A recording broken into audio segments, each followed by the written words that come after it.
Obviously, there are a couple of individuals out there who don't exactly need a SUV yet need to sit higher than in a general bequest auto. For those people, there's the Volvo V60 Cross Country, an auto that overcomes any issues between the normal V60 and the XC60. To make the Cross Country, Volvo raises the suspension and includes chunkier tires so it sits 65 mm higher, tosses on approximately 4x4 motivated guards and afterward expands the wheel arches with some dark plastic. It may sound genuinely minor, yet it's sufficient to give the Cross Country a considerably harder look. As you can just get it in the higher trim levels and with the all the more capable diesel motors, the Cross Country works out to be a great deal pricier than the normal V60, despite the fact that it's less expensive than adversaries, for example, the Audi A4 Allroad. The more open Volkswagen Passat Alltrack undercuts it, in any case. Not at all like the customary V60, the Cross Country just accompanies a decision of 3 diesel motors. The least expensive engine is the 2.0-liter D3 with sufficiently 148 bhp power for simple cruising and sensible increasing speed.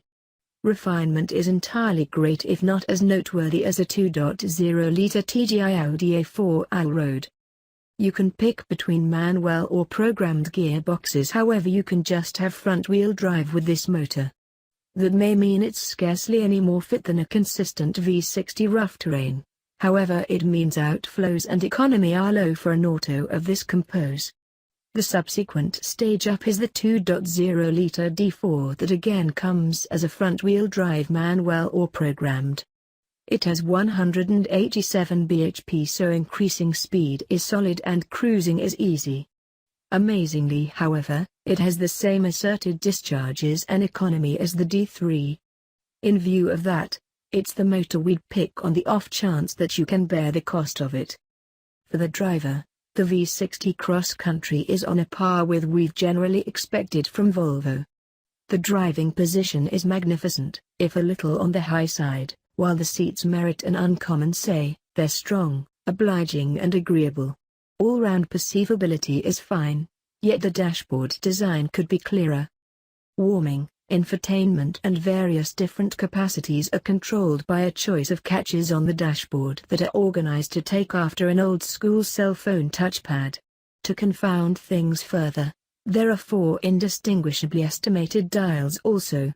By and by, we ended up looking far from the street awfully frequently to work what we required. You'd expect a Volvo home of everything to have a lot of room in the back, something that simply isn't the situation. In making the V60 Cross Country look swoopy and intriguing, it has truly traded off boot space. All things considered, the Tichy Skoda Fabia Estate has 100 litres more space in the back before you've collapsed the back seats down. All things considered, it is very much planned, the back seat backrest parts 40/20/40, and each segment creases down flawlessly level with no compelling reason to pop the bases off the beaten path first. Great head and room to breathe implies there's a lot of room for grown-ups, as well. All things considered, we'd prescribe taking a gander at an A4 Allroad on the off chance that you need a greater premium holdall. The V60 Cross Country undermines the rundown cost of the proportionate Audi A4 Allroad in spite of the fact that the Volkswagen Passat Alltrack is somewhat less expensive and accompanies 4-wheel drive as standard. Resale esteems aren't relied upon to be as solid as the V60's opponents, incompletely down to the substantial rebates that are accessible. Mileage and CO2 emanations are focused for the 2-wheel drive variants, making it an enticing organization auto choice. Shockingly, the most elevated and least fueled front drivers both deal with an extremely noteworthy 111 grams/km with a manual gearbox.